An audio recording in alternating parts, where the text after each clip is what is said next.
Hello, everyone, and welcome back to the But What Does God Say podcast. Today, I am here with Pastor Adam Mostert, again, from New South Church. And today, we are going to be talking about theological triage. This was something that I had not heard about before I came to New South and Adam started talking about it. My first thought was, oh my goodness, we need to make a podcast about this. We need to talk about this because if I haven't heard about this before in New South, I wonder how many other people haven't heard about this before. Do you want to just try and explain the overview of what theological triage is? Sure, yeah. I actually first heard about theological triage from Albert Mohler, and he actually has an article online, and I think it's entitled Theological Triage. You can look that up.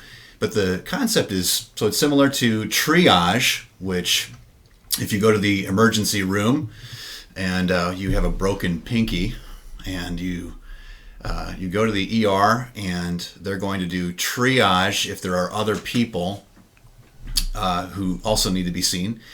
And what that means basically is they put you in a category as to how important your injury is. And so if somebody has got a gunshot wound to the heart, that is much more important.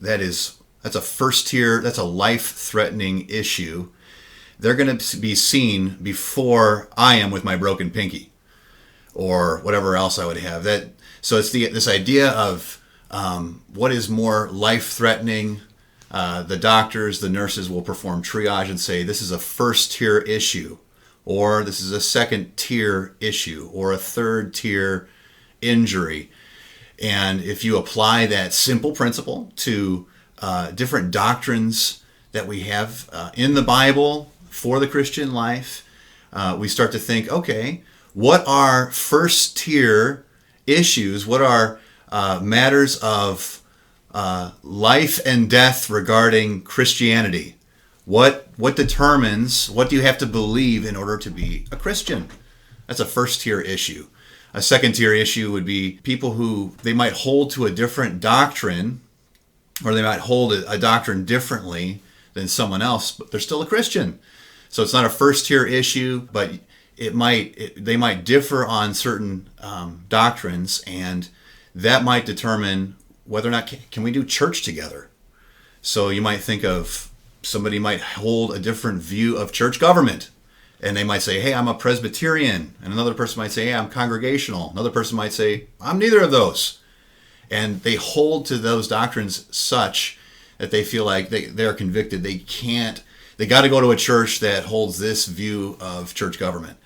And so they're still Christians, but they hold this different view that makes them want to go to a different church. I think it helps because we can look at other folks, brothers and sisters who are Christians, and still call them Christians, but say, hey, we differ on these other issues, these second-tier issues. That means we might have to do church differently, and we might have to go to different churches. Third-tier issues are more like personal preferences. So, still a Christian, we can even do church together, but we hold a different view on how certain things should be done. And, those are matters of opinion. Maybe you might think a person holds a different view of end times theology. You might say, hey, I have a different view than that brother or sister, but we could still do church together, still a Christian, still love them.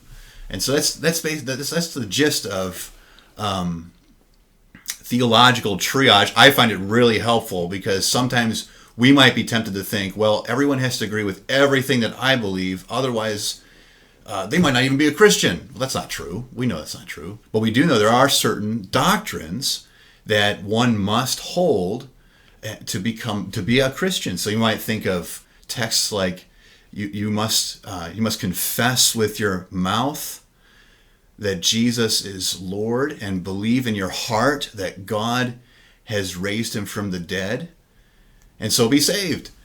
And so you have a lot in that one verse. How do we be saved? We got to believe. You got to have faith. Faith in what? That Jesus Christ is Lord. Meaning, I take that to mean he's Lord. He's God. We read later on in that passage in Romans that I just quoted, and he says, anyone who calls upon the name of the Lord will be saved. That's an Old Testament quote.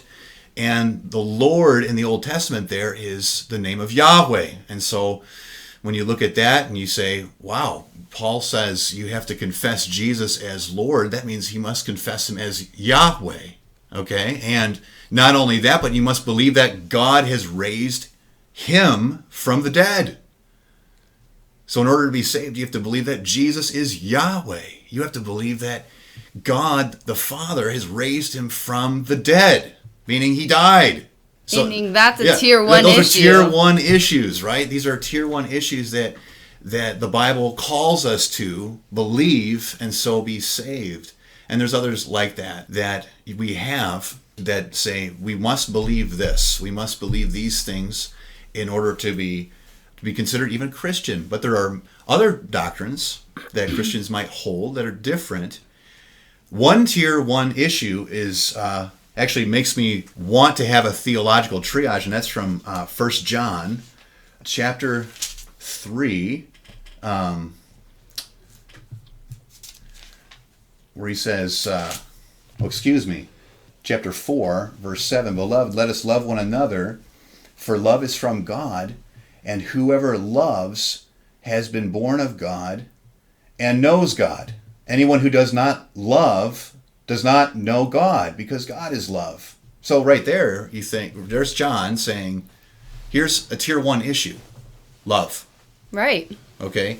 And not only just love, but love for one another, meaning love in the church. Right. And so a tier one issue that John gives us here is that we're called to agape, love one another in the church. And if you don't know God. He just says it straight out. You say, okay, tier one issue. That means I got to get to loving my brothers and sisters. And one of the major things I think love says is we got to consider that brothers and sisters are brothers and sisters. Even if they differ on second tier issues, third tier issues, I'm still called to love them. That tier one issue, I think, that is a call to Christians to have some sort of theological triage, so that if someone differs with me on doctrines that God doesn't say we should differ on these things, or we shouldn't take it to a degree to say that person is not a brother or sister because of that. Because of this call to love one another, I think we're called to have something that we could say, listen, though you might have a different view of who we baptize or how we baptize or what's going on in the Lord's Supper or when is Jesus returning, etc., that is a call for us, even though they might hold different positions on that. There's nowhere in the Bible that says because they hold those positions, they're not Christians. Right. So I think a follow-up question that has to do with some of our upcoming topics that we are going to be talking about in the next few weeks or even couple of months are things like paedobaptism and things like male leadership. So where would you consider those things in the theological triage? Would you, obviously, I would think that they wouldn't be tier 1 issues. But would you think that they would be tier 2 or tier 3 issues? Yeah, it depends on the church, actually. So most churches take paedobaptism, which is the belief that you baptize not just believers, but also the pedo of believers, the kids or the children of believers. Pedo just is the Latin for kids or infants even. And so the question is, should you baptize not just believers, but also their children? And believers across the centuries have disagreed on that. Some say, no, you don't. You only baptize the believers. And those are historically called Baptists. And then there's also those who say, well, you baptize believers, but also their children. And those are Paedo-Baptists. When you look at the Christian church, people hold different views on that. And I would say, regarding that question, should you also baptize your children? I put that in tier 3. And our church does too. And that's a unique position of our church. We don't even put that doctrine in second tier, saying, well, we can't do church with people who disagree with us. We put it in the third tier. We say, no, Baptists and Paedo-Baptists, we think we can come together. We can do church together, we can worship together, and we can show charity where we disagree. So the Paedo Baptists aren't going to look at the Baptists and say, you got it all wrong, right? And the Baptists are called to not look at those who want to baptize their babies and point fingers, but we want to show charity in these things, understanding that the scriptures are not clear enough to say, if you baptize your babies, you're not a Christian. Right. Or if you don't baptize your babies, you are not a Christian. Right. Right. So we put it at the very highest point is second tier, but I put it in third tier because I think we can agree to disagree even because and actually still worship together. Right. That question falls in this third tier. So regarding the question about male leadership, what tier would you put that in? I would put that in tier 2. So there are some folks who believe, for example, that women can be elders. And there are other folks who believe that role of leadership, that office is reserved only for men. And at our church, we believe the second. We believe that men are called by God to lead their houses, their families, and to lead their churches. And that doesn't mean that there's no place for women to teach. There certainly is, right, in the sense of, Titus 2, right? Women teaching women. But God has called men specifically to be the heads of their homes and also elders and, in that sense, leaders of the church, officers of the church, those who are called to rule. And so I would put that in tier 2. Right. So if someone disagreed on that and said, no, I think women can even preach, they can teach, they can hold office, that's a disagreement. That's a tier 2. You're still, I don't think that disqualifies you as a Christian. No. But that is a disagreement, right, among Christians that I would say that's certainly a tier 2 issue. That's probably I think if somebody came in and said they believed we would say, I don't think that you're not a Christian, but I do think it might be hard for you to worship with us because this is what we do believe. Right. And as far as the role of a deacon goes, or even deaconess, do you believe that women can be deacons, or do you think that should be left for the men to do in the church? The word deacon simply means servant, minister. So Jesus Christ, he even said, I came not to be served, but to serve, deacon. And in that sense, he's a deacon. Right. He was a servant. And there are Christians are called to deacon. They're called to serve one another. And there are examples of men and women deaconing, serving. And I think that's the case. They're all called to do, we are all called to do that work of serving one another.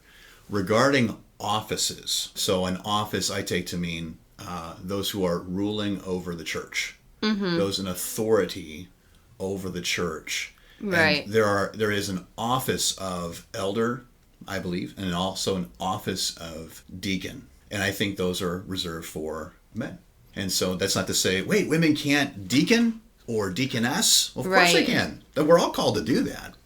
The question is, are you called to rule in that office? I think the New Testament is plain that God has called men to that specific leadership role of elder and deacon.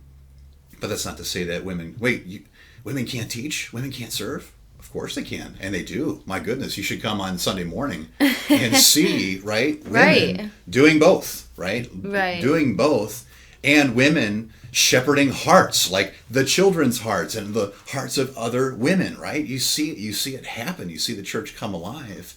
But God has called men to that task of headship, I think, and that's a good example. But and that's why it would fall, I think, in a tier 2 category. Right. Does that help? That definitely helps. Yeah. And if you want to hear more on male leadership, we're actually going to be doing a podcast about it in a couple of weeks. So stay tuned for that. It will be me doing it with a couple of other women, so you can hear it from the woman's point of view and why we, as women, believe in male leadership. Are there any other examples that you can give of things that would be, tier 1, tier 2, or tier 3 issues? Yeah, I think the point of theological triage is to understand for yourself, okay, what do I need to believe? First of all, what do I believe about certain doctrines? But what must I believe, right? What must I believe? That's an important thing for a Christian to wrestle with. Also to say, why I want to do theological triage, the aim of our charge is love.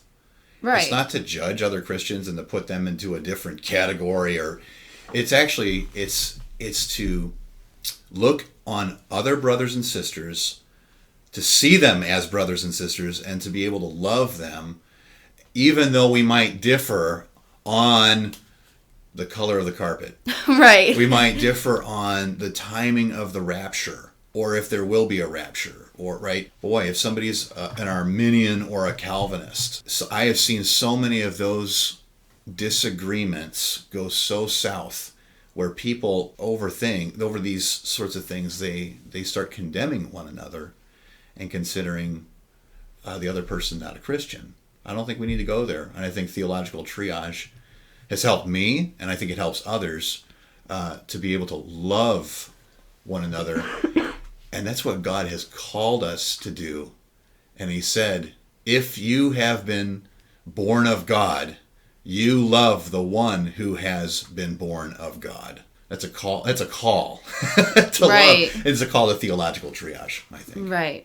So theological triage revolves around not only what you believe and what the Bible says, but that love aspect of it. Of even though, as Christians, we're called to love one another. Right. And so for those tier 3 and 2 issues, we're still called to love those people, right. Even if it's a different personal preference, or if we, might not feel comfortable worshiping together because of those issues. But would you also say that for even tier 1 issues, we're still called to love those people, even if they, have those so big differing views where you're like, I don't know if you're a Christian?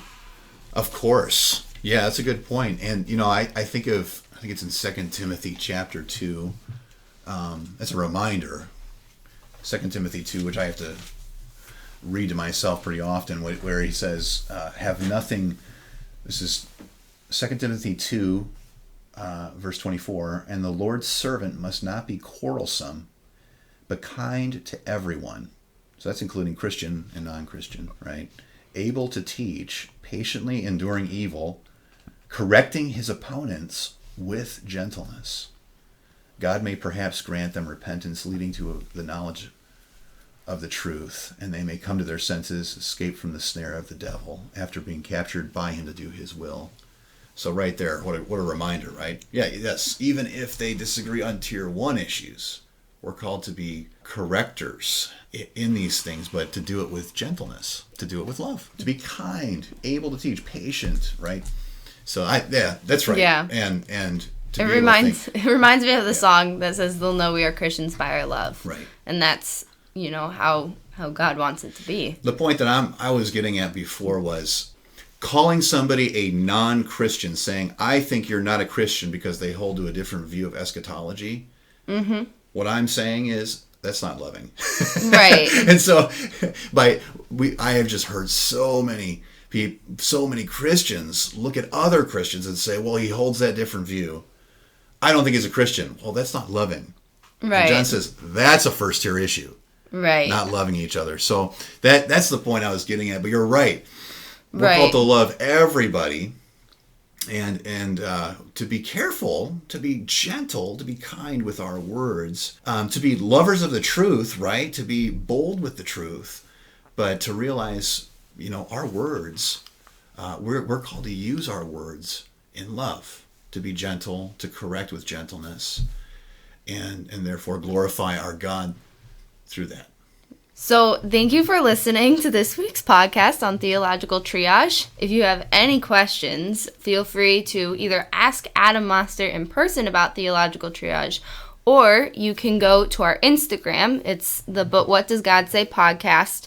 The username is BW, but what does, so DGS _podcast. You can find that on Instagram, and you can always direct message us or follow us and ask us questions there. We'd love to hear your questions, and maybe in the future we'll be able to do a podcast answering some of your questions that you might have. Thank you for listening, and have a wonderful day.